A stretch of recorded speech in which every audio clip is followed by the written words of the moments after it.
Hey guys, so it's like 9 o'clock at night right now, and well, I got the seed drill out and I'm getting ready to go plant this pallet of rye. Yeah, the whole pallet tonight. I'm going to plant about 10 acres with 2.5 to 3 bushels an acre is what's been recommended to me to plant, so that's what I'm going to plant. I've calibrated my drill.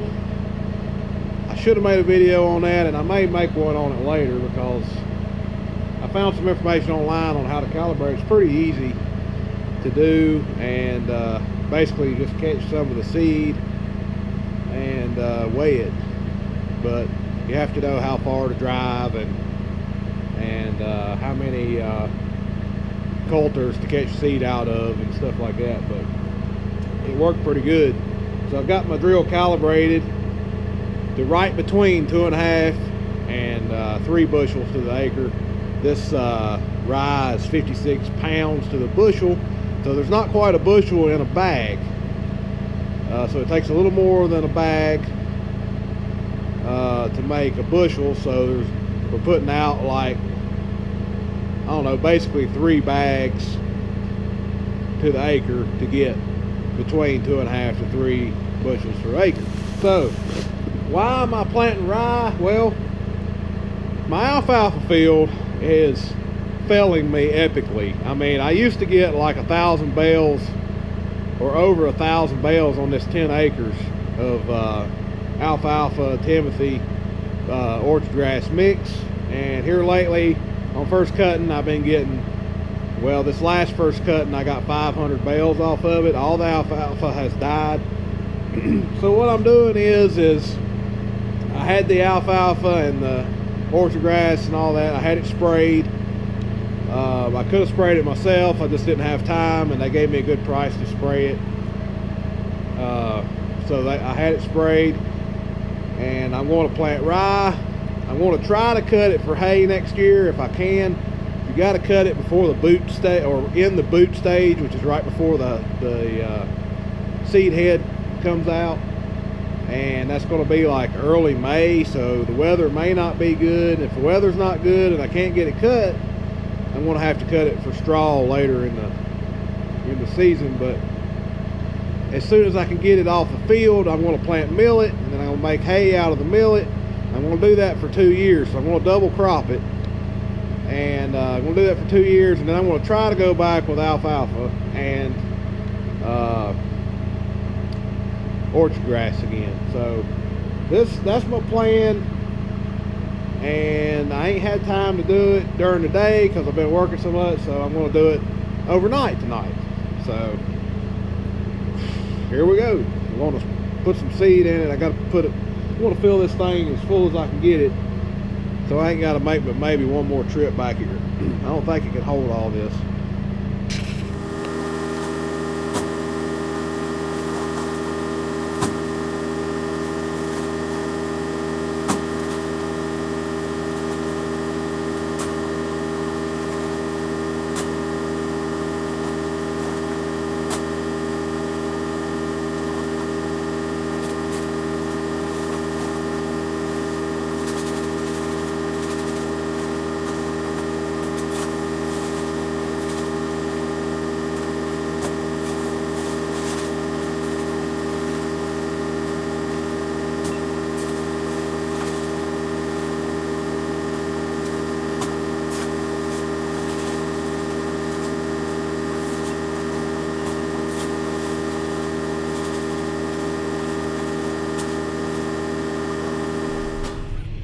Okay, I got 12 bags in there, which is just shy of, well, it's not going to be 12 bushels. I have to do the math. I don't figure how many bushels it is, but I'm going to go see, getting ready to find out if my calculations were right on calibrating the drill. But anyway, I have the GPS set up with the drill hooked to the tractor here, so I'll be using that. And I've got all my my field information. I call it the alfalfa field. That's just how I reference it. It's not going to be alfalfa for a while, but that's what I've always called it because it's always the only field I've ever had alfalfa in. So anyway, let's go to the field and we'll get started, see what happens. I'm going to be running the big John Deere. You can see the green out there. Very enjoyable tractor to spend time in, so ain't no problems there. And let's get started. To the field, and I know y'all can't see good, but anyway, we're going to be on the left side of this driveway. The right side is a cornfield. We do own a little strip over on the right side, but we let them use that as corn since it kind of joins the other property that belonged to my grandpa when he was dairy farming, and it's all one big field. So they farmed that side and I farmed this side over here. Now y'all seen me bale this field many times. I may add an insert here of baling this field.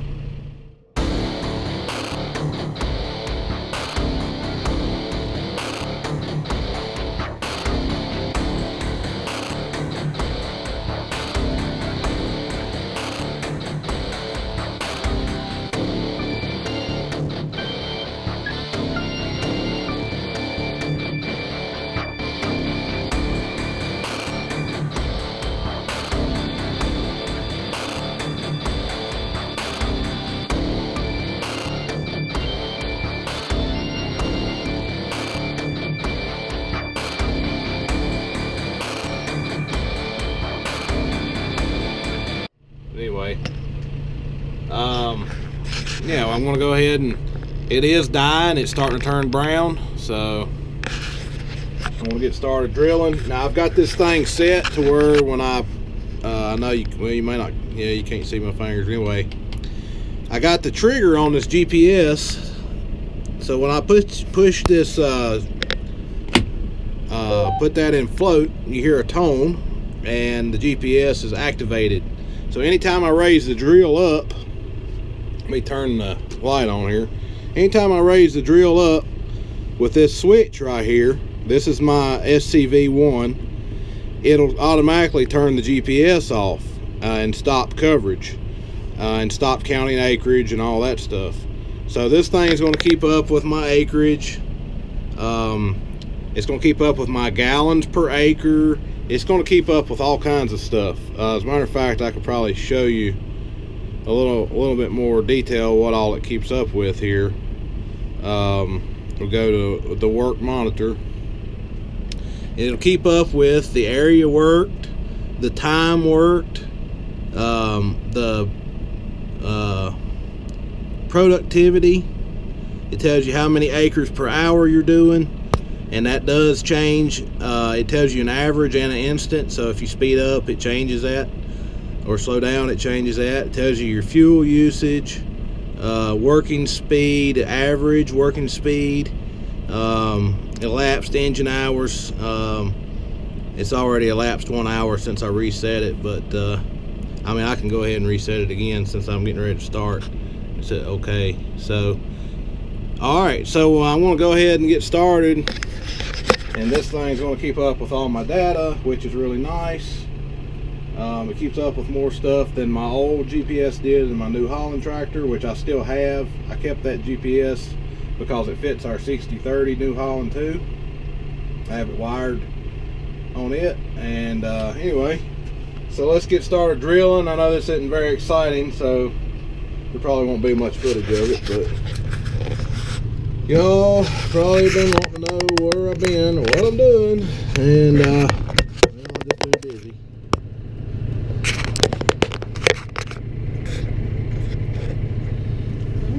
Doing stuff like this in the middle of the night instead of making videos.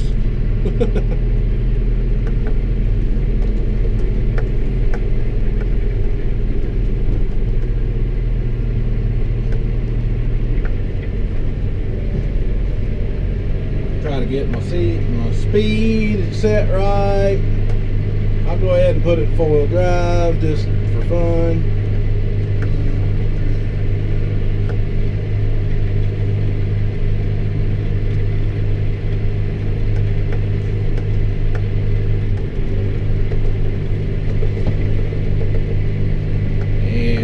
we go, putting seed in the ground in the middle of the night.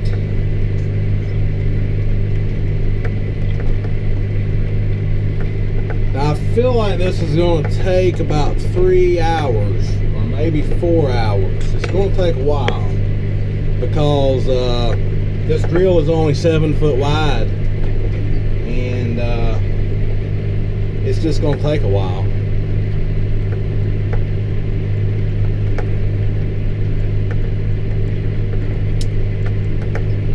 We went over this drill yesterday. I didn't get home till 1 o'clock in the morning yesterday because I went over this drill with a fine-tooth comb, cleaning it, checking everything over, lubricating it, and it had old seed in it. I had to vacuum out and dispose. Well, I didn't dispose of it. I've got it in buckets so we can use it because the seed's still good. It just been sitting in here since the spring. It's been in there.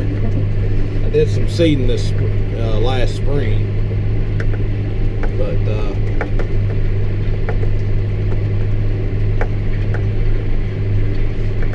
I'm hoping this plan works out all right. I guess time will tell.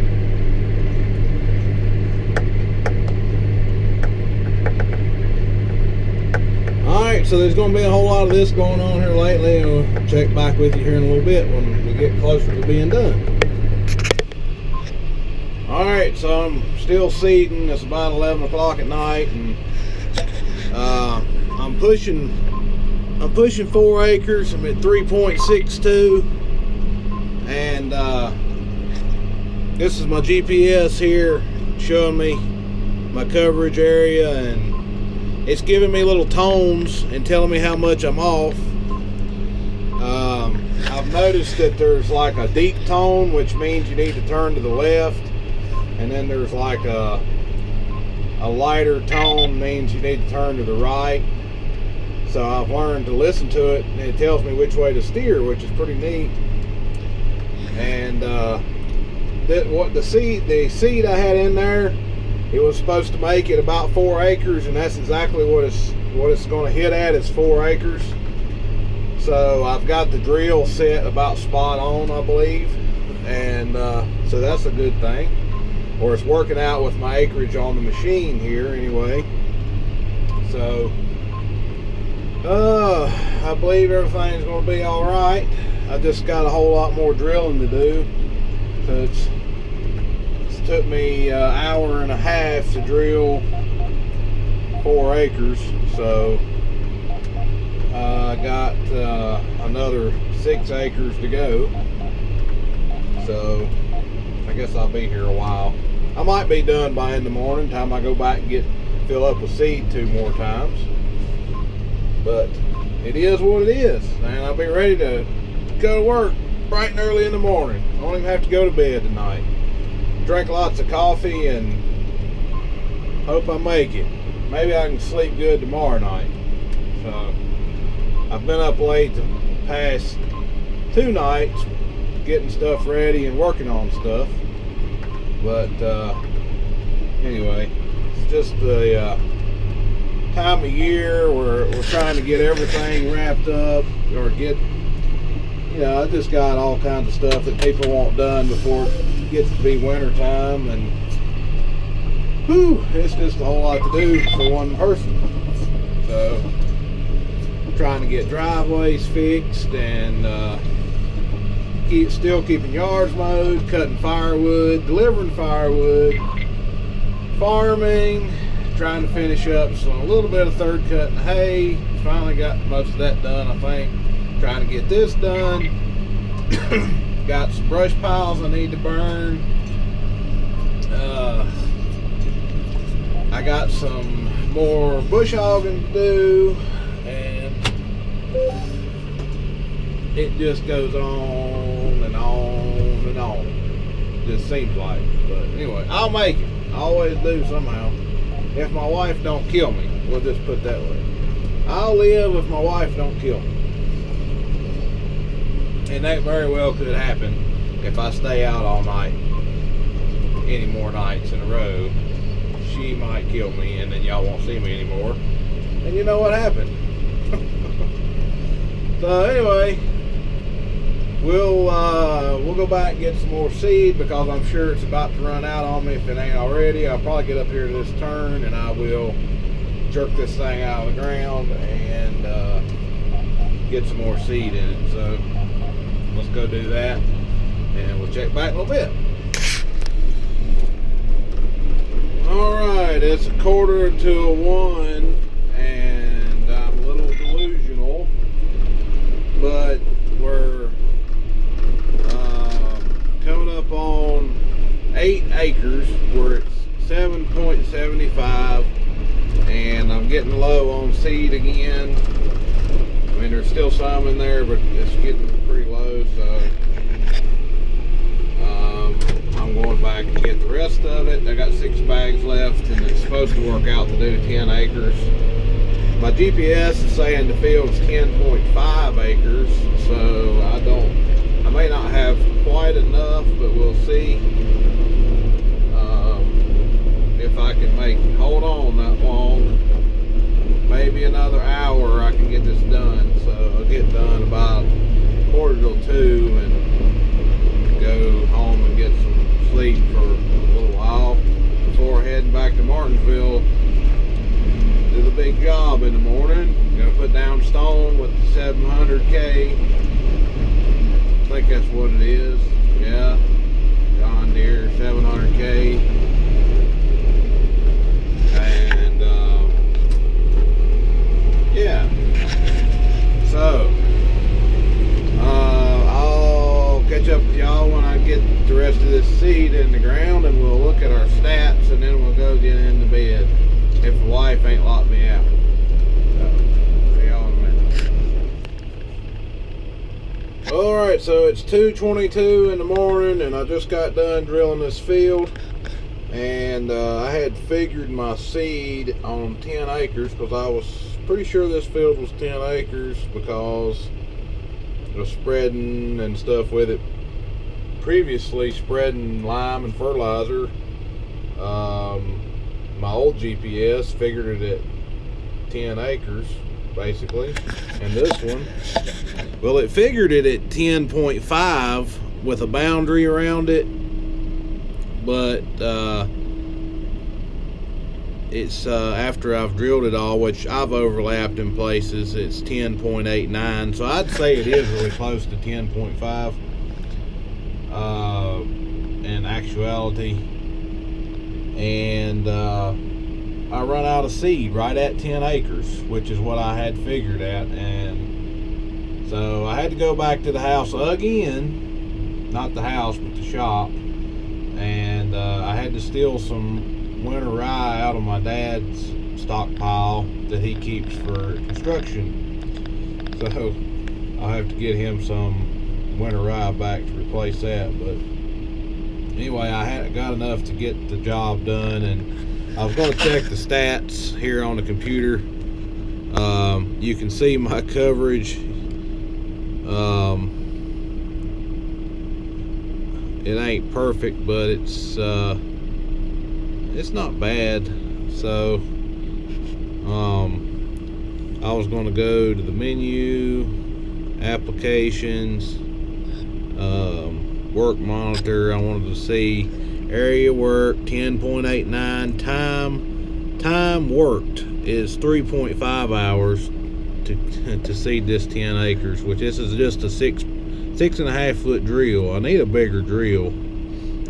Let's see here, that's not what I want. I was going productivity average 2.2 acres an hour. I used about 10 gallons of fuel.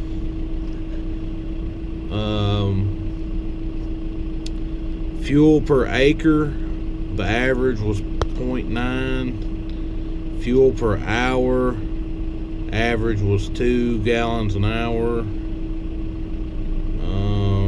Working speed 3.9, basically 4 miles an hour average. Engine hours elapsed was 5 because I had to go back. You got to think this thing was counting when I was the hour wise and distance wise. It was counting when I was driving back to get seed and stuff.